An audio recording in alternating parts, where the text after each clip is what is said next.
Welcome to our video in which we will present our study, Secondary Education Student Self-Assessment.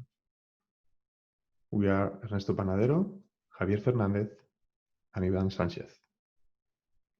As we know, self-assessment is positive for academic performance, self-regulated learning, and self-efficacy, especially for girls, as those two meta-analyses have shown. We also know that we have a problem in the self-assessment literature, and that is there is a black box of knowledge that we haven't yet opened when it comes to self-assessment. So when it came to this study, we wanted to explore different aspects based on three main premises. The first one is we wanted to open that black box. In other words, self-assessment has been understood as a unified strategy. However, students perform different levels of more specific actions, and only by knowing what they are actually doing, we will be able to better understand how self-assessment actually works. So that was our main aim of this study, opening that black box. We also wanted to use a combination of methods. Based on a mixed methodology, we have data coming from think-aloud protocols, interview, questionnaires, and observation. And we also implemented innovative coding analysis of the data. And lastly, we wanted to explore new variables that we imagine will have an effect on self-assessment. Only a couple of these had been studied before, and to our knowledge, none of them has been explored in interaction before. So we have the effect of feedback, the effect of subject matter, Spanish and mathematics, year level, and gender.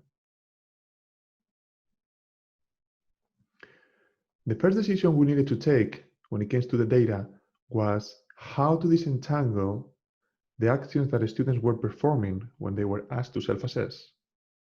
And we came out with two categories. First, students were using a number of strategies, and we analyzed them based on number and type. And then they were also using a number of assessment criteria, and they were also analyzed by number and type. Based on this, we end up having three research questions. First, we wanted to explore the effects of our four variables, as you know, feedback, subject matter, year level, and gender, on the dependent variable of self-assessment strategy use. Then, in the second research question, we explore the effect of the same four independent variables on assessment criteria. And in the research question 3, we also explore the effects of those four variables on self-efficacy. Regarding our sample, 64 secondary students participated in the study. They were coming from 3 different year levels. The data, as already mentioned, was coming from think-aloud protocols and direct observation based on a video. We also use a self-efficacy scale, and we also have interview data, but we did not use it in this study. This is the procedure we follow. First, we have a pre-experimental phase in which the students perform the task in their classroom time for Spanish and mathematics. Then we move into the experimental phase of the study. First, we have an interview. Then we explain to the students how the think-aloud protocol actually works. And then we ask them to do a fill out a self-efficacy questionnaire. Then they self-assess the Spanish task that they have performed in the classroom time on their own, and with no further instructions other than self-assess this task. And after they were asked to fill out the self-efficacy questionnaire. And then they were asked to self-assess again, but this time with the teacher's feedback. And by the end of it, they fill out again the self-efficacy questionnaire. And the same procedure was followed for the self-assessment of mathematics. Javier Fernández here. Regarding our results, the number of strategies used by the participants decreased when received feedback and was also lower in mathematics. There is also an interaction effect between these two variables. In terms of year level, some groups used more strategies in determined occasions, and lastly, females outperformed males on all occasions, but only with significant differences in Spanish with feedback. The type of strategies used was less elaborate with feedback, but this time a couple of new strategies arise.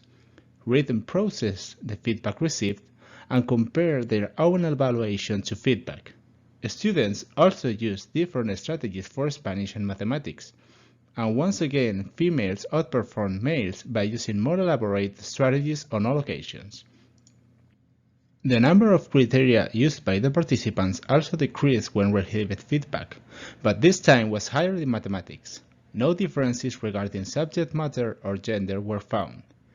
The type of criteria used was also less elaborated when feedback was provided, with one exception. The use of subject-specific criteria was maintained in mathematics. Different criteria were used for Spanish and mathematics, but there were no relevant differences in terms of gender or year level. Lastly, no significant differences regarding self-efficacy were found, except in their interaction at the pre-self-assessment occasions, where mathematics had higher values. Our results allow to understand in more detail the effects of 4 factors in self-assessment. Regarding the effect of feedback, we found a clear pattern. Once students have the feedback, their use of self-assessment strategies and criteria decreases severely. Results show that after receiving it, using the feedback became the main strategy and criteria. Regarding the effect of subject matter, it has been argued that tasks with a different nature might require distinct self-assessment. Our results seem to confirm such line of reasoning, as our participants show distinct profiles for each subject, more strategies for Spanish, and a richer range of criteria for mathematics. The differences seem to be related to the specifics of each subject. Regarding year level, our results lead to 2 conclusions. First, in general, the 3 year levels are showing more similarities than differences, especially in mathematics. And second, when those differences appear, it is difficult to identify which students are more advanced, because it seems like younger students might use different strategies and criteria that could be advanced for them, while older students use others. And lastly, regarding gender, it was found that females reported higher levels of self-assessment practices. This study presents an innovative way of seeing self-assessment, as it explores the effects of 4 different factors on self-assessment. It carries out a new data collection analysis method to identify specific processes, and all of these contribute to opening the black box of self-assessment.